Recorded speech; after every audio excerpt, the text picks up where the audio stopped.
Menteri Hal Undang-Undang dan Reformasi Institusi. Silakan.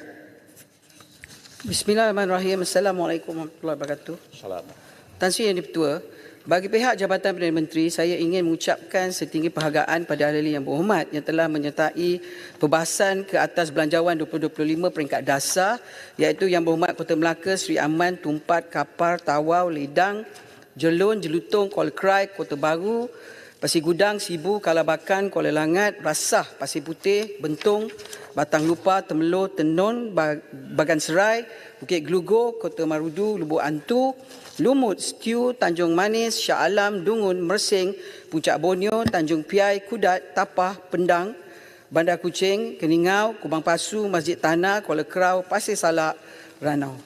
Sebagai Menteri yang bertanggungjawab pertama untuk menggulung daripada Jabatan Perdana Menteri, saya mohon untuk menjawab hujah-hujah di bawah tanggungjawab saya menyentuh hal ehwal perundangan yang melibatkan agensi seperti bahagian hal ehwal undang-undang Jabatan Perdana Menteri, pejabat ketua pendaftar Mahkamah Persekutuan, Jabatan Insolvensi dan Jabatan Bantuan Guaman. Saya juga akan menjawab bagi pihak jabatan-jabatan dan agensi berikut, iaitu Jabatan Peguam Negara, Suruhanjaya Pencegah Rasuah Malaysia, Suruhanjaya Pilihan Raya Malaysia, Parlimen dan juga Jabatan Audit Negara. Seperti yang disebut oleh Tan Sri Yang di-Pertua, saya akan menjawab secara lisan beberapa isu dan seterusnya saya akan beri jawapan secara bertulis jika tidak sempat. Dan seperti arahan Tan Sri Yang di-Pertua yang mana tidak hadir pada hari ini, dengan izin Yang di-Pertua saya tidak akan menjawab dan akan menjawab secara bertulis dalam masa 5 hari yang diarahkan oleh Tan Sri Yang di-Pertua. Pelbagai isu telah dibangkitkan dalam perbahasan. Sekejap je Tuan Yang di-Pertua, sekadar penjelasan. Perkhidmatan awam, boleh saya tahu tak menteri mana sebab nak tengok giliran? Perkhidmatan awam JPA. JPA bawah menteri mana akan menjawab? Saya tak apa, saya cuma. Tapi kalau apa pun mungkin kita boleh bagi jawapan bertulis. Alright. That's the best. Masih. Dengan izin. Pelbagai isu telah dibangkitkan dalam perbahasan oleh ahli yang antara lain mengenai undang-undang dan akta-akta yang lapuk serta reformasi perundangan, isu-isu berkaitan dengan rasuah, penggubalan rang undang-undang perkhidmatan parlimen, progres kajian pengasingan kuasa peguam negara dan pendakwa raya, ikhtiar kerajaan dalam perundangan melibatkan kanak-kanak, usaha advokasi melalui undi 18, status pembinaan kompleks mahkamah, isu persempadan semula, addendum mengenai rayuan pengampunan, pemilihan Malaysia sebagai Sekretariat Asia Forum of Parliamentarians on Population and Development, perkhidmatan kaunter Jabatan Insolvensi di Terminal KLIA dan KLIA 2, isu pelantikan Suruhanjaya Kehakiman Mahkamah Tinggi Negeri Sabah dan Sarawak, dan isu kematian Teo Beng Hock dan pemandu OKU, serta isu berkaitan kekejaman Israel. Yang Berhormat Tuan Speaker. Menteri. Terima kasih. Terima kasih Yang Berhormat Menteri. Saya juga ingin bertanya. Tadi Yang Berhormat menyentuh mengenai akta-akta lapuk yang cuba dilupuskan oleh pihak kementerian. Saya nak bertanya mengenai akta baru.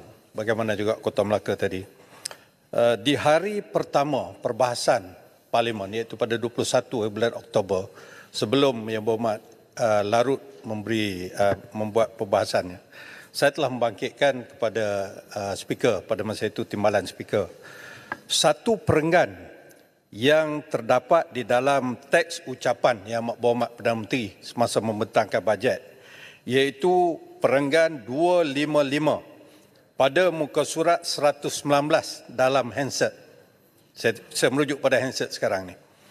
Yang mana Yang Amat Berhormat Perdana Menteri, Menteri Keuangan, saya tidak pasti secara sengaja ataupun tidak sengaja telah tidak membacakan satu para yang berbunyi kerajaan akan menggubal akta baru bagi membolehkan hukuman tahanan di rumah sebagai alternatif untuk kesalahan tertentu.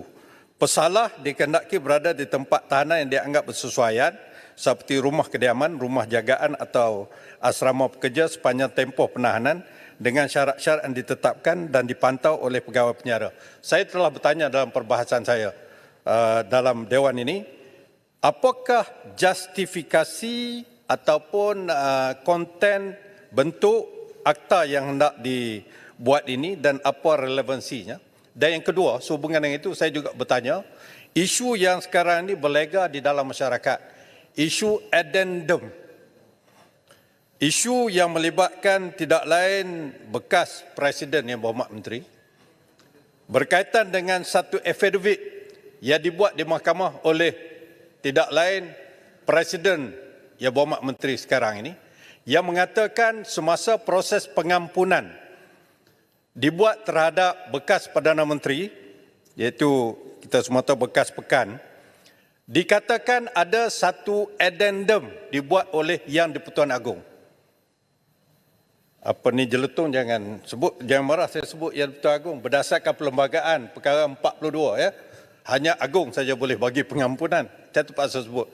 Dikatakan ada addendum yang mengatakan bahawa pengampunan itu melibatkan suatu tahanan alternatif, iaitu tahanan di dalam rumah.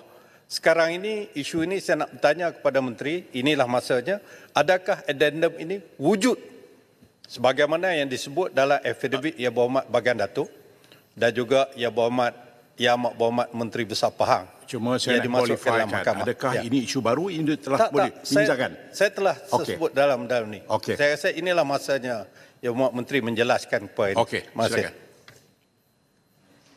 Yang Berhormat Kota Baru, saya pun ucap terima kasihlah soalan pada Yang Berhormat pertama sekali berkenaan dengan ucapan Yang Berhormat Perdana Menteri dan juga berkenaan dengan SOSMA yang ditanyakan oleh Yang Berhormat. Saya minta maaf Tan Sri Yang di-Pertua dan juga pada Yang Berhormat sebab kedua-duanya boleh dijawab hanya oleh Menteri Dalam Negeri.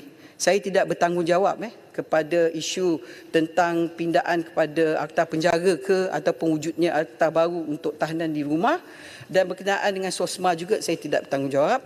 Dan saya rasa dan saya percaya pada esok harilah Yang Berhormat Menteri Dalam Negeri akan menjawab, dan saya harap Yang Berhormat boleh tanya dia soalan yang sama. Keduanya, sekejap, Yang Berhormat. keduanya, Yang Berhormat tadi sebut Yang Berhormat adalah menteri yang akan bertanggungjawab kepada AGC, Attorney General's Chambers. Attorney General, Peguam Negara adalah salah seorang ahli dalam lembaga pengampunan. Takkanlah Yang Berhormat tak dapatkan maklumat daripada AG mengenai isu addendum tadi? Saya agak keliru Yang Berhormat dulu pun Menteri Undang-Undang. Adakah Yang Berhormat mengatakan bahawa Peguam Negara lapor pada Yang Berhormat? Is that what you're making assumption? Kita boleh mendapatkan maklumat daripada saya minta maaf Negara. Yang Berhormat, dalam kajian madani saya Menteri yang bertanggungjawab undang-undang. Saya tidak terlibat dalam pelantikan Peguam Negara. Saya tidak melibat diri melihat fail dalam Peguam Negara, dan saya juga tidak terlibat dalam lembaga pengampunan sebab Menteri bertanggungjawab sekretariat kepada kes Yang di-Pertuan Agong adalah Menteri Wilayah. Yang Berhormat sebagai mantan Menteri Undang-Undang dalam kerajaan, sudah tentu Yang Berhormat lebih berakal daripada saya. Yang Berhormat tak perlu berhelah lah. Tidak. Kita Attorney General dan juga helah dia Yang Berhormat adalah di bawah Menteri Undang-Undang. Maknanya dengan izin, Yang Berhormat mengaku you are admitting you did give direction to the Attorney General when you the minister. Betul tak? Kita baru buat tuduhan, Speaker. Kajian madani tidak. Minta maaf. Mana boleh buat tuduhan? Kajian madani. Duduklah Macai. Macai, duduk Macai. Siapa lagi kalau tidak Macai? Menteri Undang-Undang? Awaklah Macai, anak buah. Daripada Speaker dan Judiciary. Speaker, Okey. Speaker, saya minta besok. Kalau tak boleh jawab, jawablah tak boleh jawab. Senang saja. Baik. Speaker, Baik. Speaker, saya minta besok tolong tarik balik kejahatan Besok Macai. kata apa tadi? Macai. Saya kata Macai. Dulu dia pernah kata Macai kat kita orang. Bila? Tidak pernah. Pernah dia kata anak buah makna dia. Jadi saya gunakan Macai anak buah. Saya minta besok tarik balik. Macai itu apa Awak dia? juga tak. Macai itu apa? Saya tak tahu apa Macai apa. Okey. Kenapa guna? Jadi Kalau tak tahu kenapa guna? Saya gunakan perkataan Macai, maksudnya Besut ungkapkan perkataan yang Besut tak tahu apa makna dia. Pengikut. Apa punya standard hakim? Jelutong, let me finish. Besut, saya ulang soalan saya. Pada saya Besut, when I'm talking to you, you listen to me. Ya. When I am talking to you, you listen to me. Okey, saya dengar. Okey. Do you understand what is the meaning of Macai? Saya faham. Apa dia Macai itu? Pengikut. Pengikut. Pengikut. Ya. Okey, itu yang you faham. Ya, saya faham. Tapi masalahnya saya Bukan pernah diucapkan oleh I am Macai. asking you one simple question. I need one simple answer. Do you understand what is it all about? Saya Macai. faham. Macai. Tapi pernah dikatakan oleh Jelutong Besut. mengatakan Jawab. Macai. Besut, faham tak anda itu Macai itu apa? Macai pengikut. Cukup. Pengikut saja. Duduk. Tak payah Tapi apa jawab. yang disebut macam- Besut, duduk. Saya dah faham dah. Duduk. Anak buah Besut, duduk. Menteri, teruskan.